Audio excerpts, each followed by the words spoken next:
College is such a transformative time. It's when people discover their values, career goals, and identity. Adding a romantic relationship to this can be hard, and unfortunately, our mental health can sometimes take the back seat. It is especially difficult to navigate a relationship today, with people dating later in life, social media's influence, and people facing unique pressures in college. So, how can we protect and prioritize our mental health while dating in college? You come to college for the first time, oftentimes you're leaving the family that you feel safe and secure with and entering a whole new world. This is also a period in which a lot of young adults are trying to figure out what they want their careers to look like. It represents a new developmental period in their life. Compared to previous generations, young people are beginning their dating lives in college rather than in high school. In the 1970s, about 80% of high school seniors had gone on a first date, where now it's closer to 60%.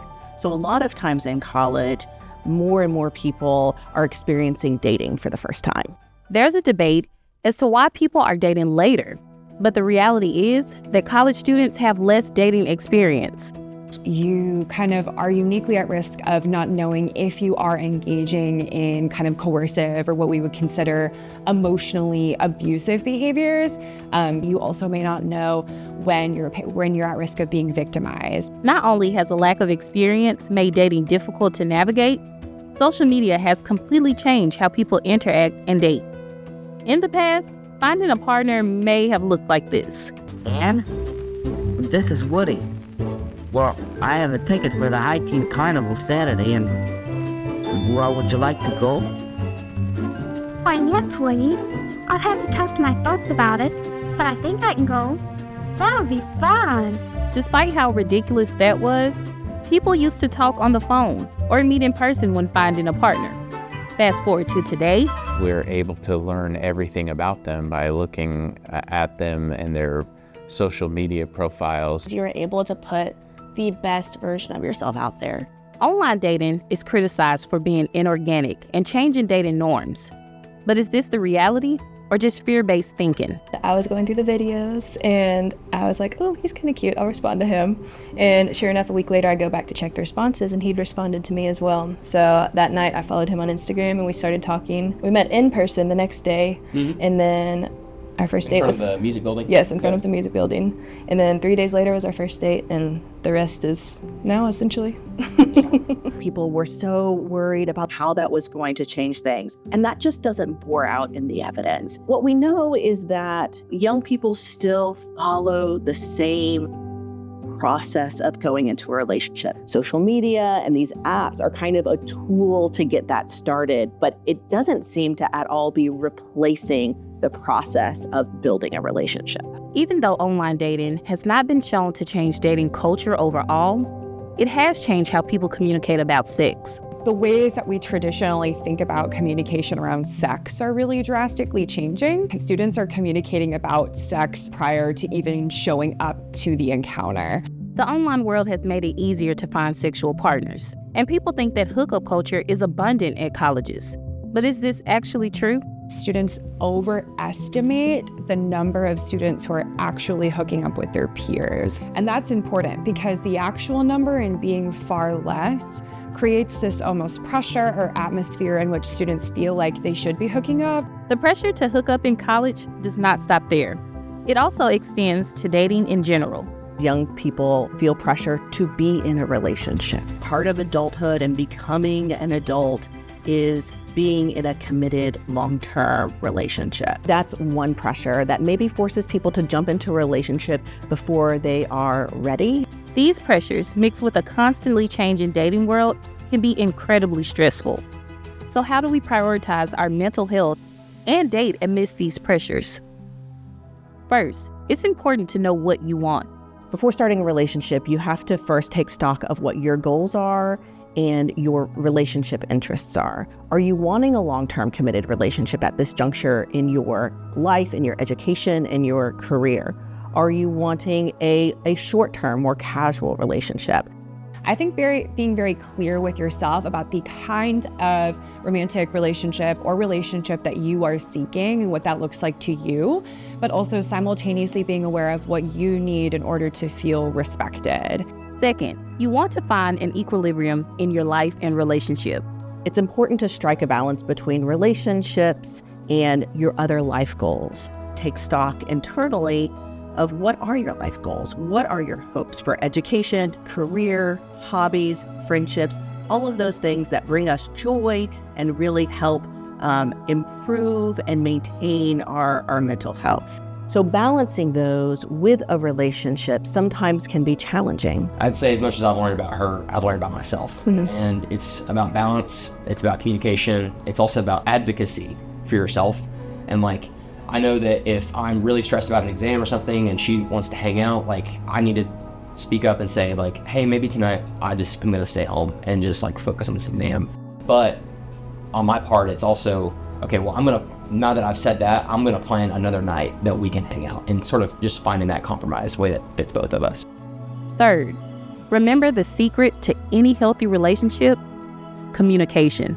Effective communication is really, really key to a healthy relationship. Communication is absolutely critical if you want to be a person who has connection with other people. If you're somebody who wants to have relationships that are fulfilling and values-oriented, being able to engage in effective communication is really, really important. We're always there for each other. And at the end of the day, I think we prioritize communication above all else. And so we're really just there for each other at any point during the day. And we just kind of, life gets hard. Sometimes it gets difficult. We've been together almost 4 years, and I think that we're still learning how to communicate with each other even better every day, saying that we've come so far, but it's like knowing that there's not a ceiling to that, knowing that you can keep growing and keep learning about each other and keep being curious even after a long time. Lastly, it is acknowledging when a relationship is not good for you or your mental health. Effective communication will never overcome two people who just aren't a fit for each other, and that's okay. Just because you're in a relationship with someone doesn't mean it has to be the end-all be-all. Sometimes folks may recognize that they're in a romantic relationship that's ultimately not fulfilling their needs, whatever that may be. Whether we are in an unhealthy relationship, still figuring things out, or just starting to date, dating is hard. So what are some of the ways people are overcoming these stressors? One way is Pitch a Friend, a community-involved dating event made for young people to meet organically.